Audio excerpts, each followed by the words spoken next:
Richard from the Men of the House here. Well, I didn't have time to do any interviews this week because I was indisposed, spent most of my week at the hospital, hanging out with my dad. I am going to put up my most popular interview for a second time. The one that is the most downloaded, and it is Spiritual Awakening with Dean Graves. Funny thing is I have no clue why it's the most popular, as I can remember listening to it going, I didn't understand what he was saying at the time. I guess maybe I felt confused. So maybe I'm gonna even give it a listen, see if I'm in a different place, on a different level, a different wavelength, that I can now understand it, if that makes sense. So, without further ado, my most downloaded, popular interview to date, Spiritual Awakening with Dean Graves.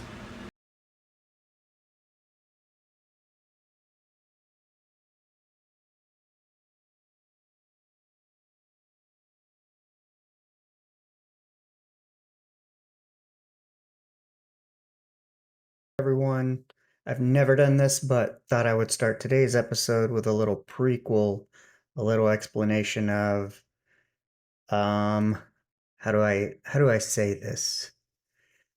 This interview, it starts off and ends kind of normal, but the middle feels like I was in a trance, if you will. It gets a little complicated.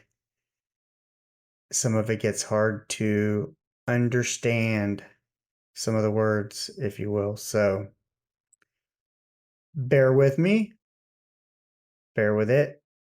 I tried to keep it on track as best I could, but yeah, it should be interesting nonetheless.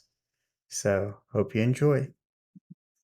Hey everyone, welcome to another episode of the Men of the House podcast. And on today's episode, I have with me Dean Graves, and we're going to talk about probably some meditation, healing from stress, and quite a few different things. It should be a very well-rounded conversation, and hopefully you get some value out of it. How are you doing today, Dean? I'm doing great. Thank you. I appreciate you inviting me to be here. Yes, always excited to learn a little bit, to learn something new, or just get a different perspective. And um, I also enjoy kind of learning about history, kind of why some people make the choices that they do and where it leads them, but to also kind of look at what was going on in the world at that time. And because I think that always influences decisions a little bit. And, you know, I'm 48 and I'm sure you're a little older than me. And so you also get a different perspective in that way. Yes, I had an interview true. with somebody who was 82 and you're able to see the world or listen to how the world was, how completely different it was and how it influenced her choices as to the life that she led. Hmm. But on that note, give us a little bit about your background. Where'd you grow up and kind of what was childhood like and what did you aspire to be growing up and what where did that change and how did we end up here in front of each other? Because I think you took a total departure. Okay. Well, this is a windy road that we're about to go on. My favorite kind. I grew up in Memphis, Tennessee. I was raised by a single mom. I graduated high school. My undergraduate studies began with a focus on the sciences with the anticipation of being a physician. And once I got into collegiate studies, I realized that I really liked chemistry, but I didn't like biology at all. And so it's really tough to be a physician if you don't like biology. Correct. So it took me over to the other side of the campus, and I finished a degree and some graduate work in humanities, principally psychology and philosophy in English, which I used English every day. So it was a worthwhile venture. Endeavor. Yeah. Oh yeah. Um, Left school, went a business route. I worked for a bank for a few years and determined that banking was not where my interest lied, and went into the real estate business as a commercial broker initially, and then commercial developer. And I did that for, I don't know, I guess 25, 30 years or so, and moderately successful at that until around my 50th year, and the transition that you were alluding to in your introduction um, occurred with a realization on my part that all of the stuff that I'd been doing, career wise, all the traditional accoutrements of career activity was not bringing me any significant happiness. And so that is called an awakening. And that is all an awakening is that point where you, and it can happen at any time throughout your life, the younger, the better. For me, it was about 50-ish, and I had that realization that, just doing the same thing is monotonous. And yeah, I'm making money at it, but I'm not happy. I'm not getting happier. And so after an awakening, all that does is give us the awareness to begin looking around and investigating what else is out there.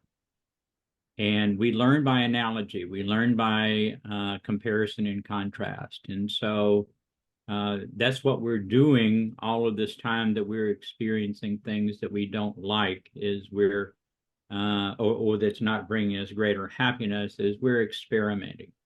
We're experimenting with different aspects of life in the hopes that we're going to be able to narrow down our activities and our interest and our perception of self, to be successful in getting more of what we like. So I began looking around, and it led me to meditation. I began meditating.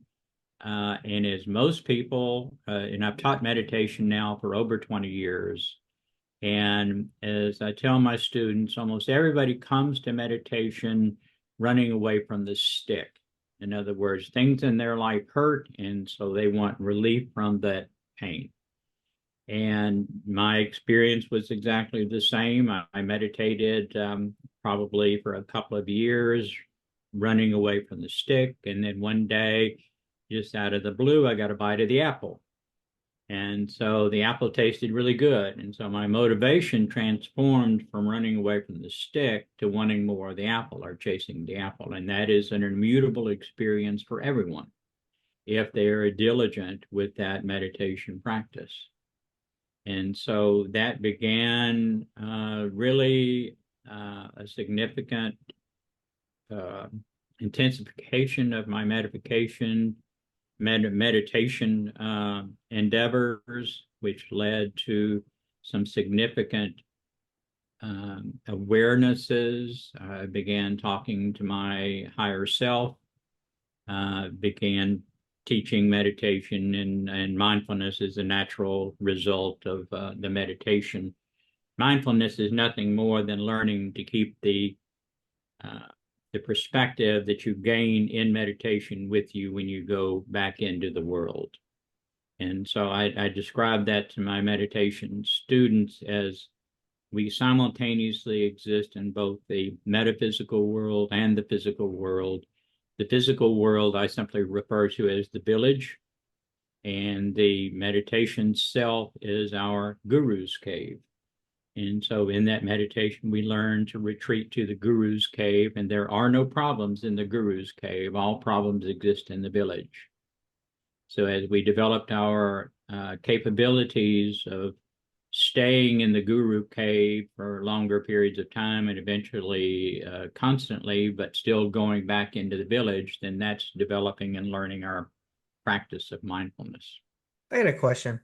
So at this time, when you turn 50 and you start exploring meditation, So a couple of things. Did you have a family, a relationship, or anything like that? And how was that impacted, or what was their reaction to this awakening? And then two, um, why was the choice on meditation? Like some people, let's say, may take up bike riding, or which could be a form of meditation if you're on a long bike ride. But I'm just kind of curious what about meditation was attractive in that Well, it. I did the bike riding and the exercise and the gym and all of that stuff. I was athletic in high school and through college, and Mhm. um, I maintained pretty much of an athletic routine throughout my life. And so, that was, it certainly felt better after exercising, but that wasn't significantly providing me with what I was looking for as far as greater happiness. Do you think it's Uh, like a sometimes like, with the movement and everything, like you're on the merry-go-round and you have that awakening and you're like you're you want to slow stuff down, and maybe the act of sitting still or attempting to sit still and manipulate your thoughts to a lower level well, was a uh, conscious decision. yes, but and understand that everything that we experience, no matter Hmm. what we're doing, comes to us in thought. There's nothing that we can experience that does not come to us in thought. Thoughts come to us like a metronome. In other words, we perceive that thoughts are coming fast and furious, or they've slowed down, but the actual fact is that they are coming to us on a consistent rate. What changes is our capacity to grapple with the thoughts that are coming in. So when we are in a situation where we perceive things to be fast and furious and the thoughts coming, helter skelter, that is because we are in a more chaotic state. And our perception of those thoughts and the rapidity of their coming in is disturbing to us because it puts us, we are in chaos. And so we perceive the thoughts to be additional chaos. They're adding to our chaos, but that's all of our perception, and that's part of what we learn by becoming mindfulness is learning that moderation of our in our and inner awareness of ourselves so that we can make the adjustments that we need to with our experiences and our encounters from within. And that's the only thing we can change. The only thing we can change is ourselves. And as we change ourselves and we change the nature of our experiences. um and did you have family, and what was their reaction, or what was that kind of like, or how Well, did how did the outside world react to you having an awakening, I guess is the better question. well, I had a family. Part of the unhappiness was unhappiness with spousal relationships at the time. So there was difficulties before this awakening, this realization on my part. And so we parted and have still have two children. Um, and so the nature of our relationship changed, but uh, our relationship was also a lesson for them as well. And so part of the learning for me was learning how to guide and educate them on what they were experiencing and the transformation that was occurring in their lives so that it would be a productive experience for them as well as for me. Do you find that when you started with the awakening, because I get this picture, this idea, because I worked in a corporate environment as well, of Groundhog Day, Mm-hmm. and all of Sure. a sudden you're more aware, and because you're consciously like, hey, I'm not happy and I want to change something.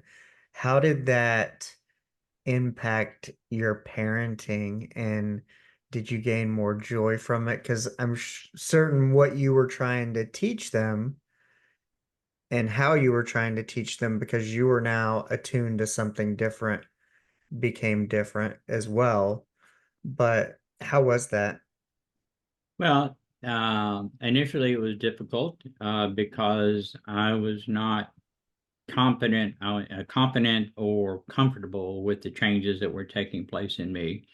But as I made those changes and had greater awareness, then the guidance that I could give them was more um, fruitful for them gaining a better perspective of their self and their ability to be aware of their surroundings as well as the same things that I was describing about myself. It served as a foundation for them to develop their own perspectives of self.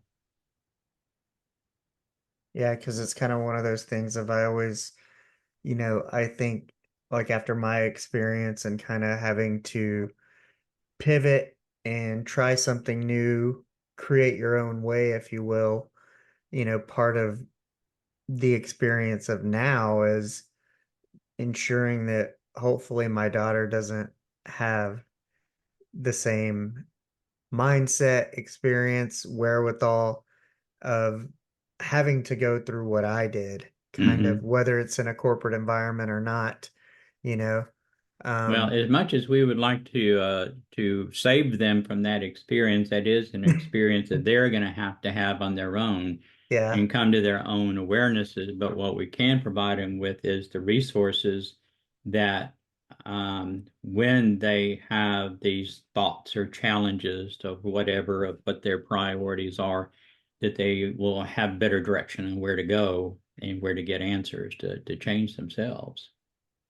Yeah. Now, when you had this awakening, did you keep doing what you were doing as an occupation?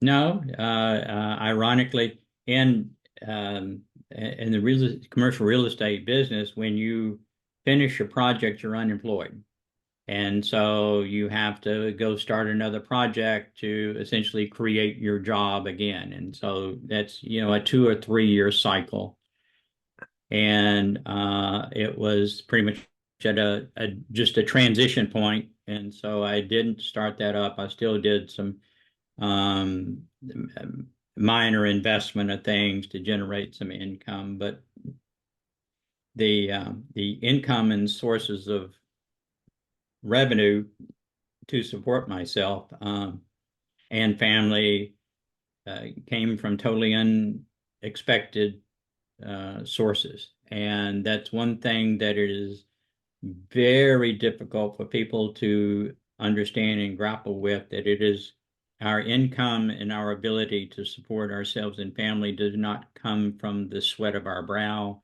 It comes from the grace of our higher self as we fulfill our purpose in life. And so the more aware we are of what we're actually supposed to be doing here and implement those steps in order to fulfill that purpose, then the things that we need are provided to us. Yeah. And kind of what it makes me think of is that, mine was due to a layoff, but I call it a blessing in disguise. Hmm. And had it not happened, would I have ever left? I don't know. So therefore, would I have stayed unhappy? But with that, I think of, typically it's this work kind of corporate like environment that really lends itself to that tipping point of somebody waking up someday and they're like, I'm not happy. I feel like I'm doing the same thing over and over, Right. or I've made it to the top and that's it. And I've interviewed other people who've, made it to the C-suite very fast and were like, no, I thought this was it, but this ain't it. Still not happy. Right. And Right. so it's interesting. It made me kind of think of, do people who don't pursue those kinds of occupations and whatnot outside of the corporate world, do they have these same kinds of experiences in a non-corporate setting, or or what is it about the corporate setting that just lends itself so well to one day people waking up and going, man, this sucks. Or, or maybe you go off into a job and you start off with purpose, but then at some point, I think you always realize that you're really serving somebody else's purpose and never your own purpose. Right. You're And fulfilling someone else's dream instead of yeah, your dream. yeah. And whether it's the higher you go, the closer you get to it, the longer you do it. I mean, yeah, accolades, recognition, and all that's good, but does that necessarily equal fulfillment or sense of purpose for, somebody, let's say, who completes a good project or a big Right. project that's kind of Right. Well, that's worthwhile? a transient gratification. It's an immediate gratification to get that award and the pat on the back, and then the next day, okay, back to work, let's do it again. And so Yeah. it's not an enduring condition that you can sustain. And that enduring condition is what we're all searching for, which requires the transformation of ourselves. So as you've kind of progressed into meditation, you have the awakening, and what are some of, let's say, like the levels you reach, and what questions does it cause you to start asking yourself? Because like I have some questions from, our Podmatch profile of like, are we alone in the universe and whatnot? What happens when we die? Um, I'm guessing if those are like questions you're ready to answer, these are some of the questions you began to ask yourself when you started sitting still, looking inside. Mm-hmm. And what Yeah. what kind of what did you come up with? I mean, do you think we're alone in the universe? Oh, no. Oh, no. The universe is a very busy place, and there's an infinity of universes. And so we are consciousness. Everything that we experience is consciousness. Consciousness defined is our creatorness intoxicated with free will, which requires some unpacking for most folks. We are very low on our consciousness is scaled. Uh, the evolution that we so often like to refer to as scientists has nothing to do with physical evolution. It has to do with our consciousness evolution. The consciousness evolution is synonymous with enlightenment. So we are all enlightened to the degree that we have allowed ourselves to become enlightened. But advancing along the evolution or conscious or enlightenment path requires awareness and focus and direction to proceed significantly along that path. And that's what we've been discussing up to this point in our conversation. Um, some very significant changes are taking place. So when I say that we're low on the in consciousness scale, we are not only low, but the Earth population has had significant difficulty in advancing along the scale for a variety of reasons, not all of which are inherent to the population itself. In other words, we've been toyed with by those uh,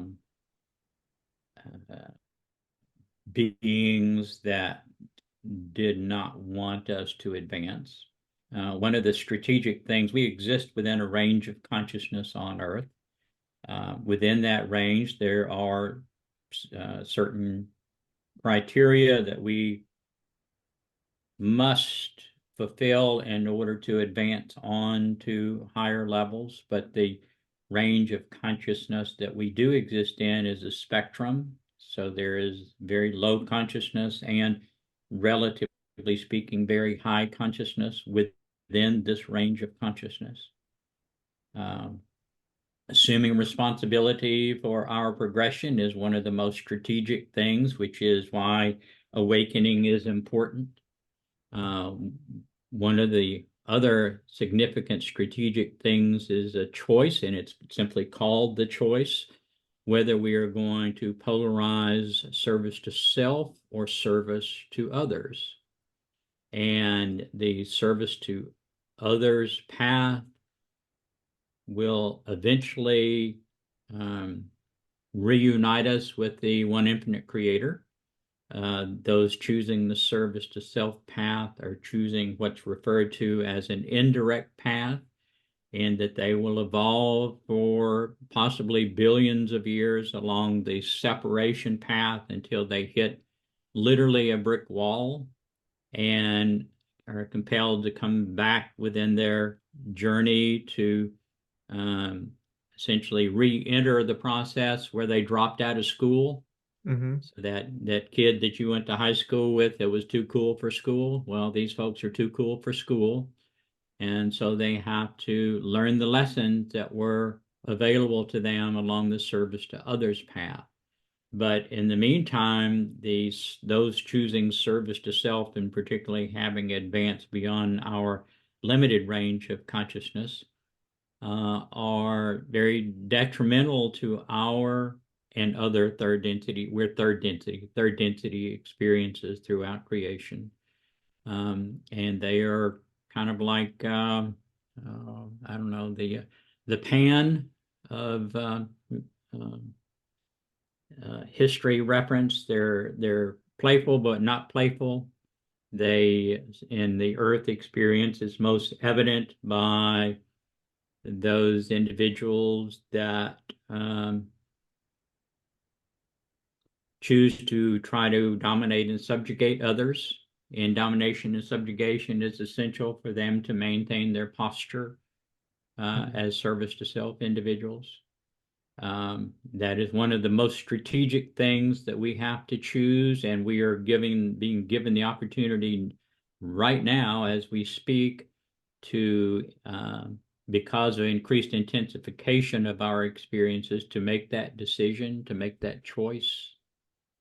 Um, we are tasked with learning awareness. Awareness is necessary for that step that we were talking about, the awakening. Mm-hmm. Beyond that, we become aware, but we are also tasked with going beyond that and actually becoming awareness. And so becoming awareness is like learning the lessons of third grade so that you can graduate to fourth grade. And in order to do fourth grade work, you have to learn the lessons of third grade, or you won't be able to do the work of fourth grade. So we are learning the lessons of third grade right now. And a lot of us are not doing well. And a lot of us are choosing that indirect path. And we're seeing that politically, we're seeing that in our religions, we're seeing that in every aspect of our human experience on earth right now, is that bifurcation, that decision making that is so difficult to make, because in order to choose the service to others path, we have to amend that perception of self and surrender our ego. And so that's a significant reason of why we see such turmoil in almost all countries around the world. Wow. It's like yeah, I mean I can definitely see that like in the division, but when you in order to ascend it, is it individual or is it like humanity kind of as a whole? Like everybody has to kind of decide to serve others as opposed to self-serve. Now, this range of consciousness begins as an autonomous perceiving individual, and it ends as an autonomous perceiving individual. The next range of consciousness begins as where we left off. It begins as an autonomous perceiving individual, but it will end as what's called a social memory complex, or a group graduation. So right now, as I say, we're in the elementary stages of our evolution. And so consequently, it's all on the individual. Of course, as the individuals make progress, then cumulatively they become a group. And so there is a group consciousness that develops because of the immutability of the experiences that each individual experience as they progress along the enlightenment scale.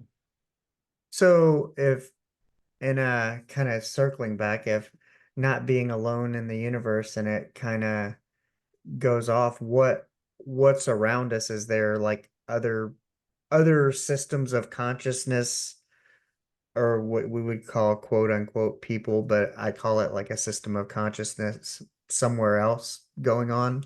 Yeah, everywhere else. Everything that we see, everything that we feel, everything that we touch, taste, smell is consciousness. And that is true. We perceive there to be space. In other words, a vacuum between what we perceive to be objects. There is no space. That's all consciousness. What they scientists like to refer to as dark matter and dark energy Hmm. is consciousness. It is full. It is complete. It is not. There's not absence of anything anywhere. And it's just our lack of capacity to perceive that because of our low level of consciousness, our low awareness. So like given this understanding, um, who Yo, this is Hunter from the Everything's Connected podcast. You clearly have great taste in podcasts because you're listening to this awesome show. Did you know I am also part of the Podcast Connection Network? That's right, there's a whole network of shows dedicated to mental health and holistic well being, just like this one. We've got something for every mood and every goal. So if you're looking to expand your horizons and explore some incredible content, check us out. The link to the Podcast Connection Network is waiting for you in the description below. Enjoy the rest of the show. what created Earth, or is there a God kind of? What's your take on that? Kind of the Well, all beginning. is all is one, and that's called the law of one, Hmm. which means that everything is the one infinite creator. The and just kind of broadening that question a little bit, Hmm. um, the common element of every major religion that I'm familiar with is the same, and that is the perception that there is a God and then there is a you or an I. Right. And that is not the case. Um, there is the one infinite creator. We are the one infinite creator experiencing ourselves at this range of consciousness. And as we progress, then the um, range of consciousness that we enjoy will change as well. But our experiences are the creator's experience. The creator experiences everything that we experience. It's just our limited capacity to become aware of that. As we evolve, as I started off this conversation, the um, consciousness is our creatorness intoxicated with free will. The free will is a misunderstood concept of philosophy. They've debated for centuries whether we have free will or we don't have free will or predetermined or whatever, which is all the product of free will. Free will is the perception of separation. And so, because we have a very dynamic perception of separation at this range of consciousness, we are very low on the consciousness scale. As we evolve, what we are actually doing is surrendering our perception of separation. We're surrendering our free will intoxication because free will works like an intoxicant. When you drink too much whiskey, then that lowers your awareness and you do stupid things that you wouldn't normally do if you hadn't had the whiskey. Right. Free will is the same, has this essentially the same effect. The more intoxicated with free will we are, the more stupid things that we do that identify our uh, uniqueness of exploration of ourselves. Hmm. Yeah.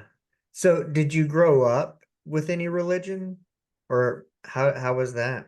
Well, why do you presuppose that I've grown up? I mean, that in those.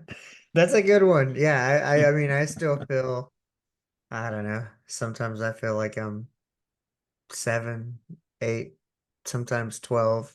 Yeah, and that's still a good feeling that you can do that.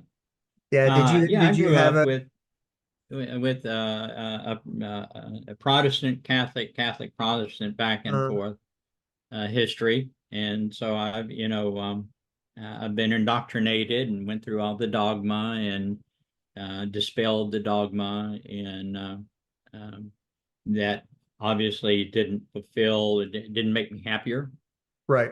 and so dispelling all of those uh, beliefs and dogmatic beliefs was part of the process of liberating myself and becoming aware. Yeah. And well, I mean, where so I mean, you have kind of like a context of religion there. You're kind of indoctrinated, you're taught what you should believe. And then, you know, the world kind of chews you up and spits you out, and you realize, man, I'm not happy. Something's off. Something's amiss. Mm-hmm. And you get into meditation and you start understanding some of this. Where did some of the concepts first come from? Like, um, was it like through meditation and understanding this? Was there some reading of yoga books? Did you have any mentors or teachers that kind of teach about some of this, I guess you would say, like a consciousness and, you know, whether we're evolving or not, being low conscious beings. Where did Well, where was that introduced? and it was introduced, a group of three people in Louisville, Kentucky, in Mhm. the early 1980s channeled an entity called Ra. And this was the same Ra that was identified as a god figure in ancient Europe, Egypt. Mhm. And they channeled another four, really five books, and it was a question and answer uh, type of exchange over a few years, and that provided a foundation for understanding for me. And as they were going through that, there were uh, they've been this group had been curious for a long period of time, but really hadn't had the answers that they were seeking, and their communication with Ra were excellent inquiries and responses, but they were limited by their lack of organization of information. Mhm. And so you can tell as you read through the books that Don, the Inquisitor, was learning as he was going. And he was a physicist, so had some significant science training, but he was learning the questions to ask. So there's not continuity of, they talk about this topic for a while and satisfy that topic. It was kind of hit and miss, as their inquiry proceeded over a period of time. And that was foundational for me because it gave me the opportunity to stand on their shoulders and to ask questions from the basis of that information. And so my communications, Ra is one of five inherent characteristics of the Creator. Um, every star that we see in the sky around us is home to an inherent character, or not an, it's home to an archetype of the Creator. Uh, Creation is made possible by distortions, um, because all is one, and so everything is the Creator. And if there's not the perception of distortion, there's no deviation from the perceived perception that is the Creator. And so, five inherent, as creation was developed, five inherent characteristics were made obvious and delineated in the very high levels of consciousness. These five inherent characteristics continue the development and further expansion of creation by creating distortions that also were archetypes. Our universe is comprised of 9-star systems. So every time our universe has expanded, it's expanded in groups of 9 stars. Our archetypes that comprise that 9 stars are the 5 inherent characteristics, which are awareness, love, wisdom, unity, and stillness, each of which has a separate name, as Ra does. Our sun is home to law, which is wisdom, in our 9-star system. And all of our experiences are predicated upon these 5 inherent characteristics and 4 distortions. And the distortions that comprise our 9-star system are movement, which is a distortion, our intensified perception of separation beyond that free will provides, unconsciousness, and of course, free will, which is part of all experiences in creation. So those 9 archetypes comprise our entire universe. Other universes are comprised of other mixes and matches of 32 inherent characteristics and distortions. So 26 distortions plus free will plus 5 inherent characteristics.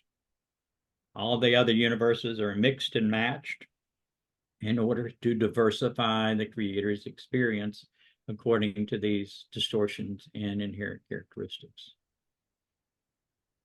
So what happens when we die? Well, How we does the leave the energy body. change? The Mm-hmm. body, we as you and I are talking right now, we are an analog projection of our metaphysical self. Our metaphysical self is our enduring self. It doesn't die. Mm-hmm. It is formed when we begin this range of consciousness, this third density. And it is a consciousness pattern which we are constantly modifying as we perpetually incarnate into the physical world. The average human has incarnated over 3,000 times, some as many as 8,000 times. And the product of our learning in this intensified environment that we consider Earth is accumulated into our consciousness pattern, and it is actually our consciousness pattern that is evolving and will continue to evolve until reunification with the Creator occurs. When we die, we leave our physical body. Our spirit will almost always be relatively disoriented, so it will float above our body for some period of time until it gains some sense of the transition of its beingness, and then it will proceed or progress back to unification with our metaphysical self, which is our consciousness pattern. A ghost is simply an individual that has some strong attachment to usually a physical location because a variety of reasons. It can be everything from I need to take care of my child, I need to do this, I didn't complete what I needed to complete in my incarnation. And so they remain in limbo between their physical self, which they no longer can access, and their metaphysical self.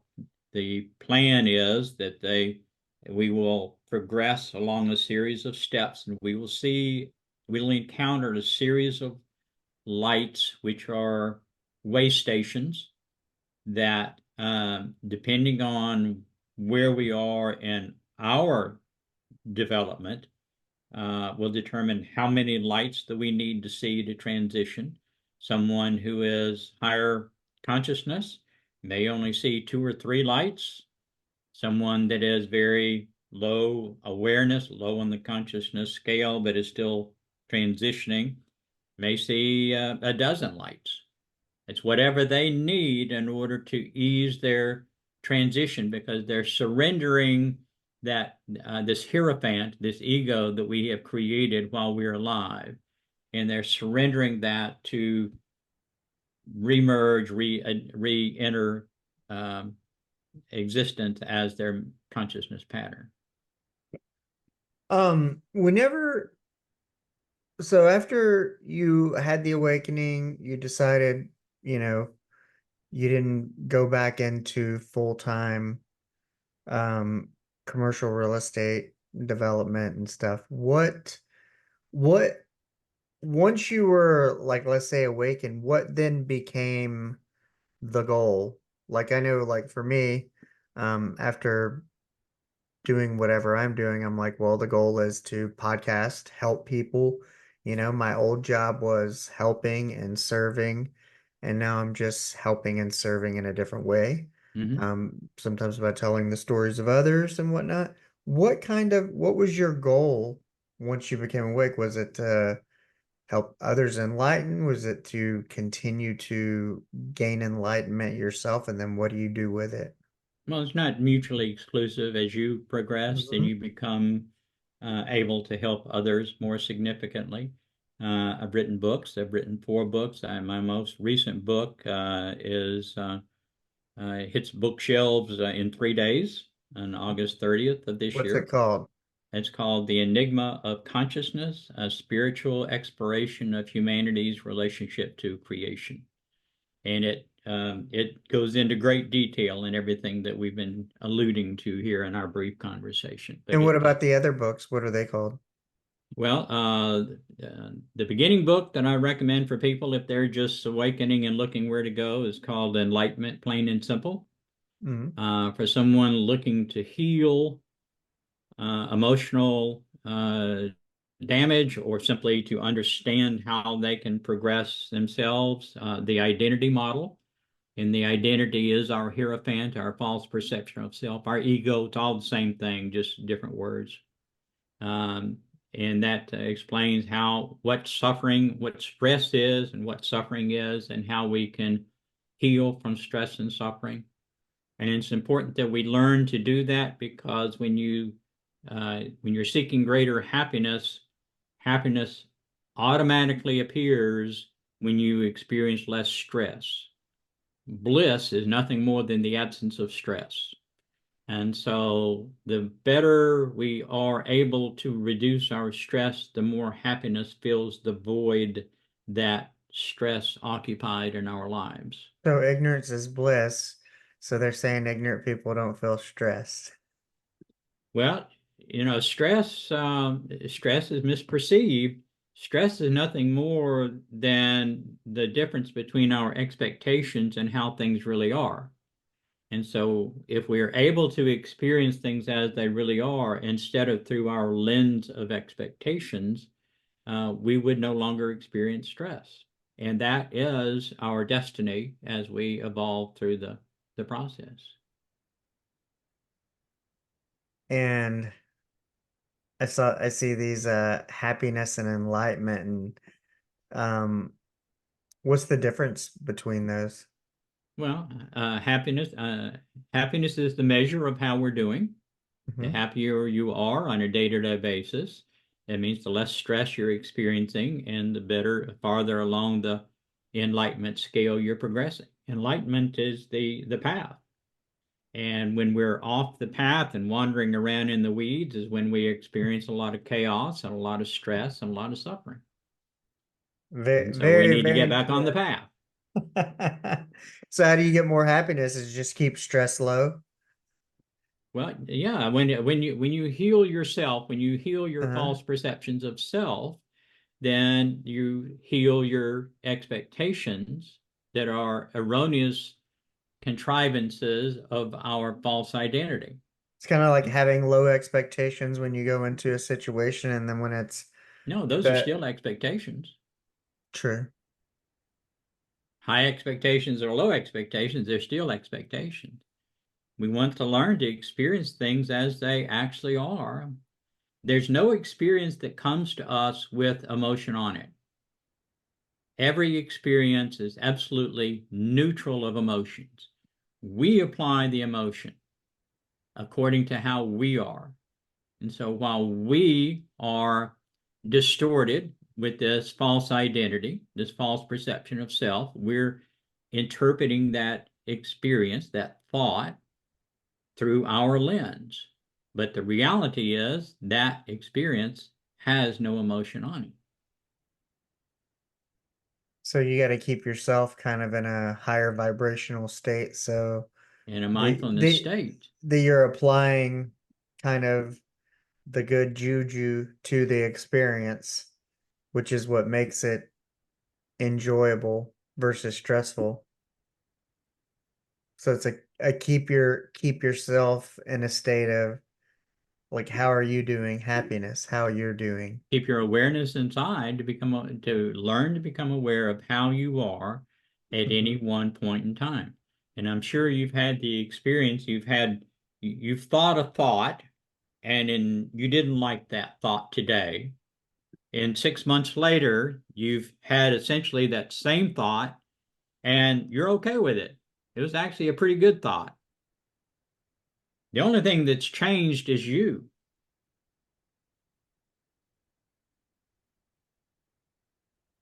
So constant evolution, constant change.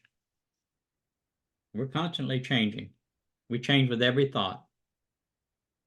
So as you embarked on this journey, what's kind of what's one thing that's happened that you never would have expected that you, whether it's been an experience, something you've done, a place you've been, someone you've met that you never would have guessed happened if you hadn't kind of succumbed to this awakening and kind of embarked moving forward and evolving in the way that you have? My epiphany experiences have not been with incarnate beings. I did have one significant experience that just as even to this day is overwhelming. In meditation, I had a visitation from my higher self and my higher self, and um, my higher self took one hand and my higher self took the other hand, and they simply visited with me and I have absolutely, it could have been 3 weeks, it could have been 30 seconds. I have no idea how long it lasted, but it was such an overwhelming feeling of joy and love that I was trembling, literally physically shaking during the experience, and it took me a good 30 minutes after the meditation before I could stand. It was that overwhelming. And those types of experiences are available to everyone as they make progress along the journey. It may not be exactly that type of experience, but those peeks behind the window or behind the curtain are made available to us as motivation to continue to do the work. And this comes from meditation. Well, think about what you're doing with meditation. When we are promoting and developing this false identity, our awareness is honed outside of us so that I can observe you, how you're reacting to my false identity, my behavior, so that I can modify my identity to trick you into giving me more of what I like. We take that same awareness in meditation and invert it and point it inward and begin to become aware of what it is that we have instilled inside of us and begin to let those go. What happens as we surrender, as we heal the emotional baggage that we've collected, which are all those traumas and all that stuff that we have accumulated and don't want to deal with. When we heal all that and we become aware of the beliefs that we've incorporated it to create this false identity, which is our ego mind, then our authentic self begins to emerge. Our authentic self, and there's no one that is not composed of the same stuff, is composed of awareness, love, wisdom, unity, and stillness. And so what we are doing is learning to allow our authentic self to emerge. Every time in this lifetime that we have felt love, it is not because we have gotten a single thing from the person, place, or thing or experience that we were enjoying at the time. It is because we felt comfortable enough with that person, place, or thing to surrender temporarily our false identity. And we allowed ourselves to experience our authentic self. And so we already are what we seek. The task is for us to surrender all of these false perceptions of self that we've piled on top of our authentic self and prevent us from having those blissful experiences. So if people want to start meditating, kind of like you, and get deeper into it, where do they start? Is this kind of a typical like a seated, Yeah, well, got a mantra or sit the still or posture, the posture, the seating, the Buddhists prescribe a lotus position, and lotus position hasn't been comfortable for me since I was about 6. And so, that doesn't matter. You want to be alert. It is when you begin your meditation, when you learn to meditate, it will be the most alert time you are throughout the entire day. So it's not a sleepy process. It's an inverted awareness process, an exploratory process. You can follow, there are bukus of guided meditations online. I have